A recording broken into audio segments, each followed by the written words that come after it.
Did I take your spot? Only for 90 seconds. All right. 90 seconds.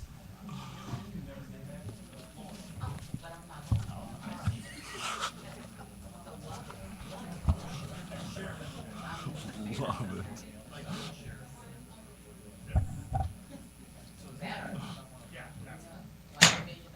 Yeah. All right, we're going to go ahead and call the Senate Appropriations Committee to order. Welcome to our new members. We try to move things along fairly quickly in this committee, so if we, and I've talked to most of you guys already, but if you've got a whole lot of questions of Dan, I usually, here and there, no big deal, but if you've got a lot, let's take it offline and get with him. He's generally pretty accessible when he wants to be. Or we'll stonewall you and not give you real answers and say, a lot. So, Come on. sorry. And to start this off, if you guys haven't met our Senate Appropriations Director, Adam Koningsfeld, he'll give you a quick rundown of how this all works. Adam, go ahead. Okay, yes. As you see, everybody's got seating nameplates, and that will be the same at every hearing. Underneath your chair there is boxes, so if you want to put paper in there, that stays in there. The budget books that we will go through this year, we keep those in this room over there in the cabinets. If you want to take them to your office, that's fine, but then they are yours to keep, and we only get one set for you. Appropriations staff, please stand up. All of them over there, Dana, Megan, Sarah, Cassidy, Taylor, Hillary, and did I miss one? Nope, okay. So they all have areas that they work with, all the different budgets. So, but if you have questions, just call down and we'll get you to the right one. They'll come up and visit. This year, you may have heard that we have something called this new budget mover system. So I'm going to be very diplomatic today. The books are going to look a little different than in the past. If you've seen budget books in the past, the forms are a little different. There are some bumps and bruises with this system. Please be, as the departments, Dan will say, that please be patient, especially with us, as we navigate this new system and learn about the new system. So, any questions? There's no questions. Thanks, Adam. So today, this morning's hearing, we're going to do the executive budget summary, and then I think we've got a hearing noticed up. Adam, are we already noticed up for the supplemental next week? Next week. So yeah, we will be every Thursday. The hearings usually go out for the next week. Right. We have one. There'll be Tuesday, Wednesday, Thursday. We start with the departments and hit it running pretty fast, pretty quick, in the intent to have all the departments gone through by end of February, 1st of March. Right. That's the goal. And then we'll wait till about the first week of May when the House sends us the budget. So Okay. supplemental is next week. Next Thursday. week on supplemental. Correct. Today's just the executive budget summary. Dan Hogg, whenever you're ready.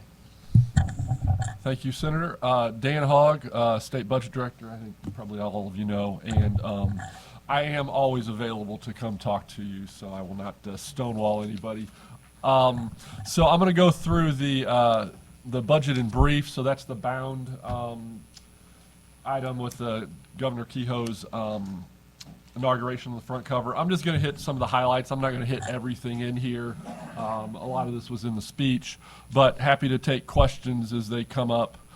So I'll just go ahead and get started. First thing is, as the governor said in his speech, public safety is a top priority for this administration, and our budget, I think, reflects that.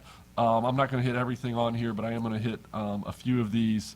So we do have the grants to Blue Shield police departments for training equipment. That's $10 million. So this will be, the cities have to meet some criteria to be eligible for these grants, such as turning in their crime data and things like that. Also, they need to be communities that have shown support for their law enforcement. They will then be eligible for $10 million worth of grants. We'll take grants. The Department of Public Safety will score those, and then we'll be able to send those out. But this should be grants for our training and equipment. We also have $4 million in for fentanyl testing in school wastewater. There's currently $2 million in. We think this helps to pinpoint problem areas, not only for law enforcement, for the school, if they need counseling or other issues to come in to help with substance abuse issues within the school. They can work with them and the law enforcement. Continuing to support the sheriff's retirement system until they Is that the third year in a row we've done that? third or fourth. Yeah. I think it's the third. Yeah. Yep. All right. Thanks. And so we're hoping they find a more permanent solution for their pension. On the next page, $1 million for scholarships for law enforcement academy. We feel it's very important to have highly trained law enforcement, and so this will be an additional 200 people that can go through law enforcement academies. Operation Relentless Pursuit, which you heard the governor speak about. We are having grants to support one deputy sheriff in each of the 9 highway patrol troops so that there is more coordination between the highway patrol and our local law enforcement, specifically to apprehend the 17,000 dangerous individuals who have active felony arrest warrants. And so we are trying to work those cases and take those people out of our communities. Reentry 2030, this is basically trying to take the kinds of services that our job centers provide to all of our citizens into our prisons so that as they get out, they can find jobs, they have leads on jobs, we can connect them with employers, because I think we all know that finding employment is one of the biggest issues with recidivism. And so this is something that we're trying to do. It's a nationwide initiative, but we are one of the leaders in this and getting started pretty quickly on this. Next, we talk about economic development. Some of you might be surprised to see childcare for economic development. And while we definitely understand and support the educational aspect of childcare, it's also an economic development issue. If we want companies to come into our state, to expand in our state, we have to have a workforce. And Missouri is lucky to have a very low unemployment rate right now, but the flip side of that is sometimes it's hard to find employees, especially qualified employees.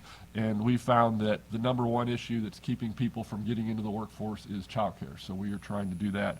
We are specifically going to pay basically like private pay. Instead of paying on attendance, we're going to pay on enrollment, just like private pay does. We're going to pay prospective, just like private pay does, to try to make this easier for our child care providers. We have, actually in the budget, this is $60 million for rural roads. We actually have a $100 million reappro, but we think 40 of that will be spent this year, and there'll be 60 million left to spend. That $100 million completes the $300 million that we've put in the budget over the last several years for rural roads. Obviously, that's important for economic development. The World Cup, obviously, we've got the World Cup come to Kansas City in June and July of 2020, and so we want to put our best foot forward. There are a lot of things that come with hosting the World Cup, and so this breaks down roughly into about $20 million for security, for both state and local security, about $17 million for the organizers, for all the things that have to go into it, the transportation, all that other kind of stuff, and then about $3 million for tourism to advertise, both for people to come into the World Cup, but also for people who come to the World Cup to maybe go see other parts of Missouri and the great things we have in the rest of the state, or to get them to come back. We have a real opportunity there with all these people coming to the state.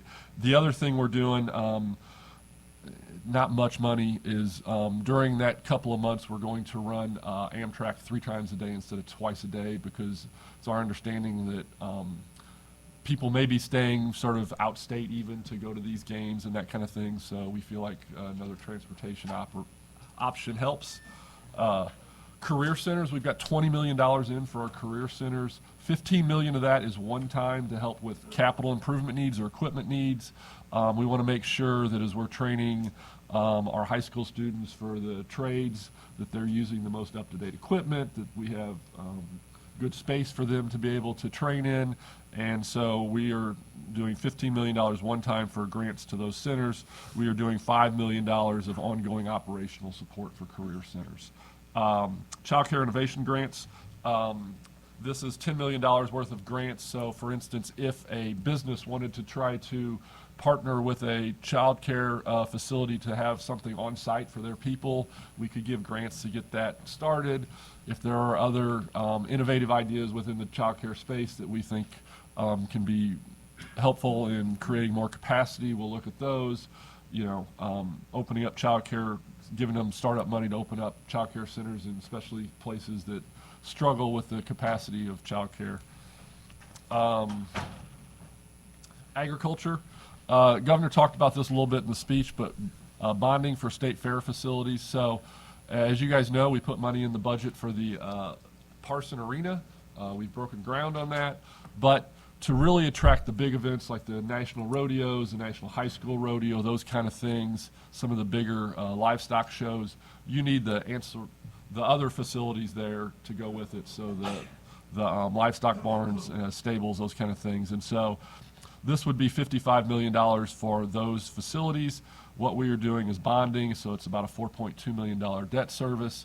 Once the facility is up and running, the governor has worked with the state fair that they will then take some of that money and deposit it into GR to offset the bond payment. But obviously, it's going to take a little while. These buildings have to be built before there's going to be money generated, so GR will be paying it up front, and then as they start to generate revenue, they will start contributing to general revenue to offset some of or all of the bond payments.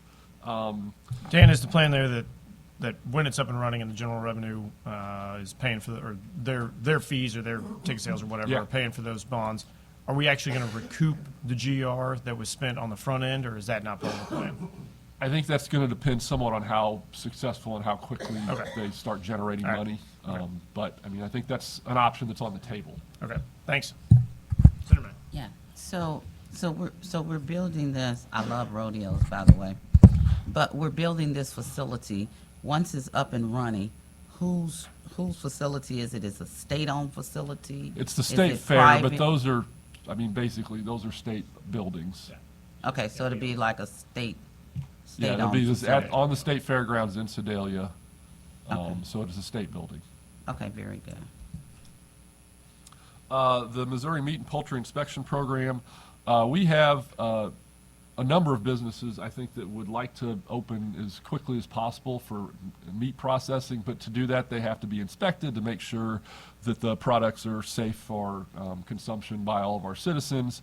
To do that, we need some additional people to get out there, but we do know that this should create jobs immediately in some of our rural areas where we need to do some job creation. So we feel like this is something that is very important. Education. So we have about $4 billion total for K through 12 education. I'll just jump right into the big issue I think that everybody is interested in. We are proposing $200 million in new funding. Let me say that again, $200 million in new funding. We are not cutting K through 12 education. I know their request was for $500 million. We're proposing $200 million of new money. Basically, their request broke down into $300 million increase based on the change in the state adequacy target, which was generally driven by the change in the performance districts with the new MSIP 6. We went from 30 or 40 performance districts down to something in the teens. Those performance districts that we now have are the Ladus and other places that spend quite a bit of money on there, so the state adequacy target went up very significantly. This is the largest increase ever requested by a lot. The other portion of it was about $200 million from Senate Bill 727. So we are funding $200 million for new money for the formula. I will say that is the largest annual increase this formula has ever seen. This formula is 20 years old, and during those 20 years, I think the largest we ever put in any one single year was $130 million. So this is significantly more than we've ever put in this formula for 1 year. The governor also called for to start looking at rewriting the formula. We think that the education environment is significantly different than it was 20 years ago, and that we need to have a formula that reflects that. And so obviously that's not something that we're trying to get done this session. That's going to take a lot of work over the interim. I would expect next session that would be something that we start to pursue. But we want to make sure that we do a very thorough job and try to come up with a formula that we feel like provides quality education for all of our students here in Missouri. Hey, Dan. Hey, Senator, how are you? Good. So, Seriously? we don't have to get deep in the weeds. We can talk offline about this, but I would like to kind of understand how this would impact a myriad of districts. So clearly, the region I represent, I take in schools like Sure. Ladue, but also take in Normandy and, Yeah. and Riverview Gardens. So I'd love to kind of understand Yeah, how. we can work with you and Desi to get what this looks like by district. I mean, Yeah, because that's these something we districts can are do. within a couple miles from each other, Yeah. but the performance Sure. is unprecedented. Sure. Yeah. The other thing I will say is, I think we also want to look at this a little bit holistically because we are fully funding transportation, which is a big deal. Up until a few years ago, we were putting maybe $100 million into transportation. Now it's at 376. So we are funding our K through 12 through channels other than just the formula. A couple other things I'll talk about here is we have money in for the baseline salaries. Now, we didn't need new money in. The money we have in there will cover the baseline salaries, and it will cover the changes to the baseline salaries made in 727. 727 increased the minimum salary for somebody with 10 years of experience and somebody with master's degree. We have enough money in our budget to cover that. We've got small school grants is doubling from $15 to $30 million, also because of Senate Bill 727. So we are funding our K through 12 education pretty significantly through a lot of channels that aren't just the formula. Okay. Just make sure we stay plugged in. We will, yeah. And like I said, we're happy to work with you guys on any information you guys need on this so that you guys can make your decisions. Senator May. Thanks. So I just need clarification. I walked out the room when you were answering his To take a question. phone call. My dad, How's he doing? he's doing good. Good. Glad to hear But it. you know, I take care of him. He's not in Mississippi. He's here. He's here. But anyway.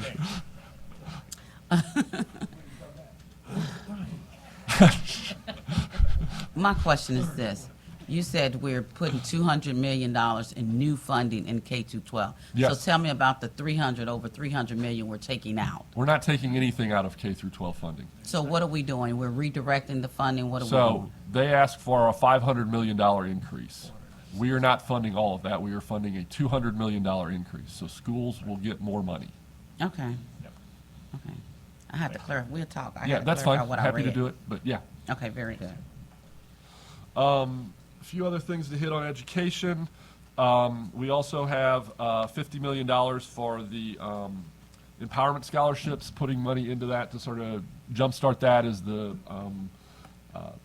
tax credits still sort of ramp up and get going. And so we are putting $50 million into that line. We are, yeah. Senator Williams. So with the $50 million for the state funding for the Empowerment Scholarship Account Program, we did $25 million last year, right?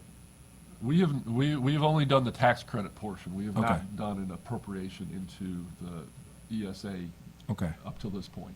okay, thanks. I think the tax credits had about $9 million redeemed in there, and I think there were But are about 18 anyone million use, issued. So. but is anyone utilizing the program? I'm sorry, Senator, what was that? Has anyone utilized the program since we implemented it?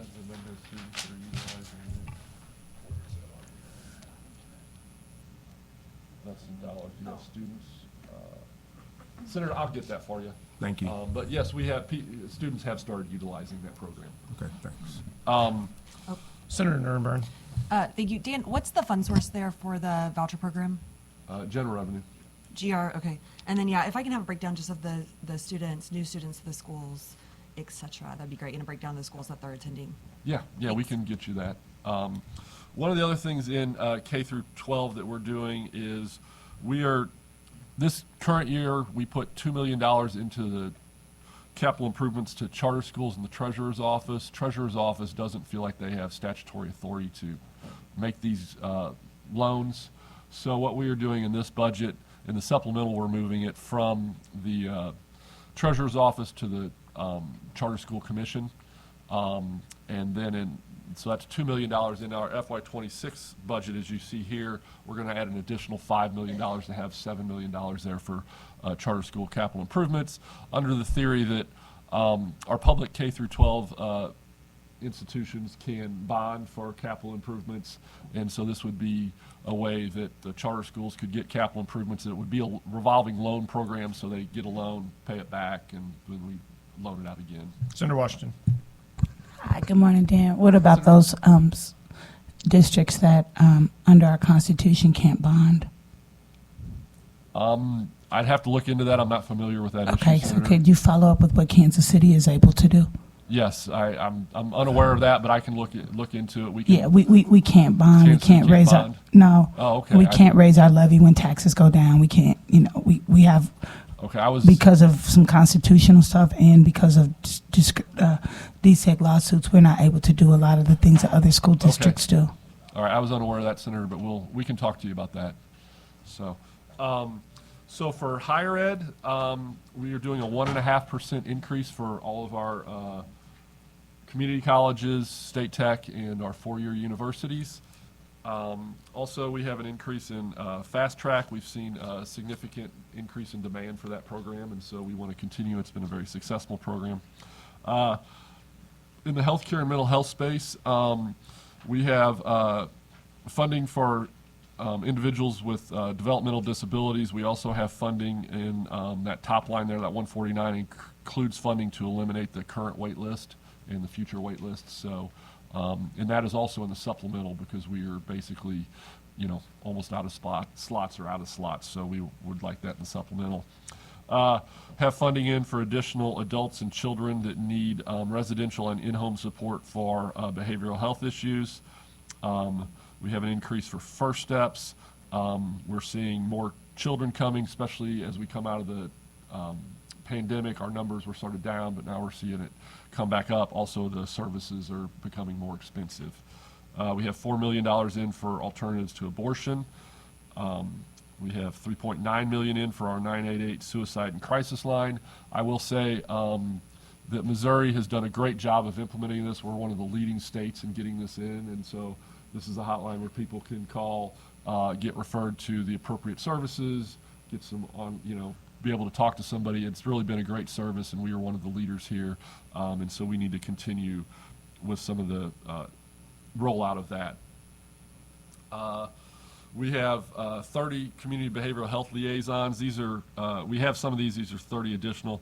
These help law enforcement when they end up dealing with people with behavioral health issues, helps, instead of the law enforcement having to try to call around, figure out where the appropriate services are for these folks, or instead of putting them in jail, they can call these behavioral health liaisons. They'll come figure out where this person needs to be. Instead of being in jail or an emergency room, you get them to the proper place where they can be given the most appropriate services. Yeah, I'll come up this afternoon or this morning. Okay, we put money in for behavioral health crisis centers to build them a couple of budgets ago. Now that those are being completed, we need to put the money in for the operation of those. These are crisis centers where somebody in crisis can go. Law enforcement can take them there. It keeps people out of emergency rooms and jails and gets them the more appropriate treatment that they need. We are also putting in money for prescribed pediatric extended care. This is Senate Bill 1111. This is for child care for children with complex medical needs. Veterans, we got $10 million new money going into the GR, going in to support the veterans. I think Governor Kehoe was very clear that we are going to support veterans and make sure they have what they need and that no veteran home will close on our watch. And so we feel like we've got adequate support in there, but if circumstances changes, we will certainly support our veterans homes. We are putting money in for the nurse call system. You'll also see this in the supplemental. We don't typically do these kind of projects in the supplemental, but our nurse call system is getting really old and not functioning how it needs to, so we want to get that started as quickly as possible. Also, money for upgrade electronic health records for our veterans homes. That way they can share with the VA, hospitals, other things, just to make sure we're getting the best care for our veterans. government improvements. So we have the state pay plan, the investments in the state workforce there. What we are proposing is to basically give the state workforce what we've done over the last 5 or 6 years for our 24/7 institutions. So we did it for corrections about 6 years ago. This current year, we're doing it for our other 24/7 institutions. So that is a 1% increase for every 2 years of service, capped at 20 years of service. So that would be a 10% increase.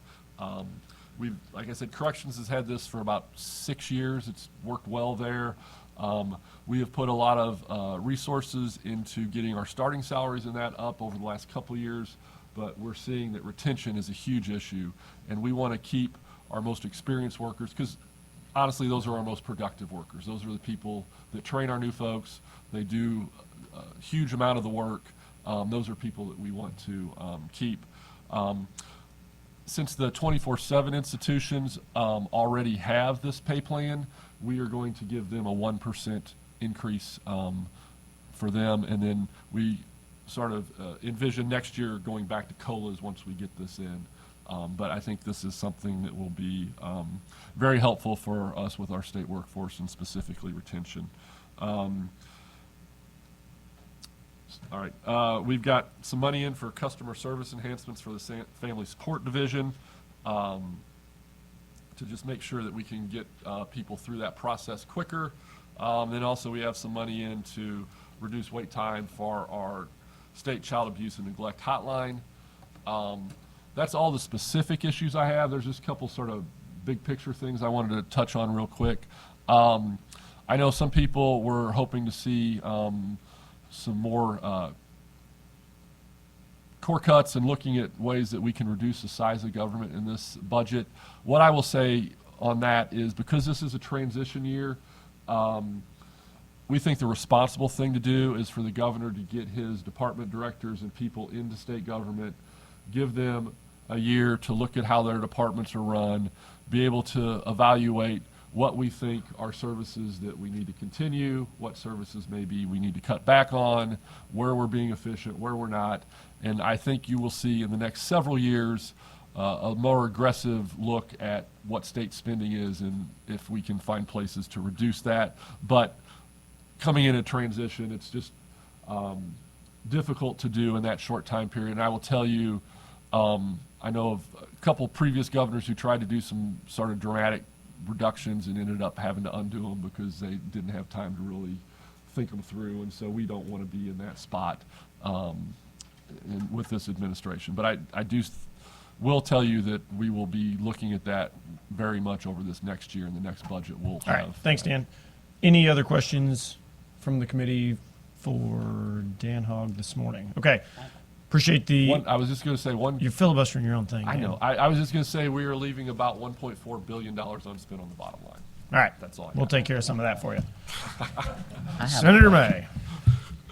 So the behavior health residential in-home support needs. Yes. For additional, where is this money going? It's Department of Mental Health that goes to our community providers, CCBHOs, those kind of places, also our residential providers. Some of that money would be used in our state mental health facilities, but we're just seeing it, as we have for the last several years, we're seeing more people coming into the system with behavioral health needs. Yes, gotcha. Just checking. All right, no other questions coming for the committee. I'll just give everybody a quick reminder. We'll send an announcement out, or I think Adam will send an announcement out about a hearing on Tuesday, 8:30. We generally meet Tuesday, Wednesday, Thursday, every morning, start at 8:30, and I think we have, ag, labor, and corrections on Tuesday. So that'll complete the hearing. Dan, thanks. Appreciate you guys being here.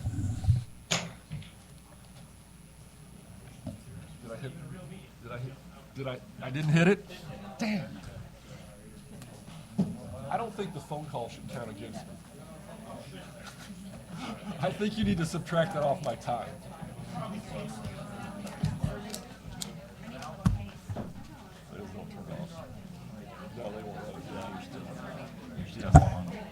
It doesn't turn off. It won't turn on.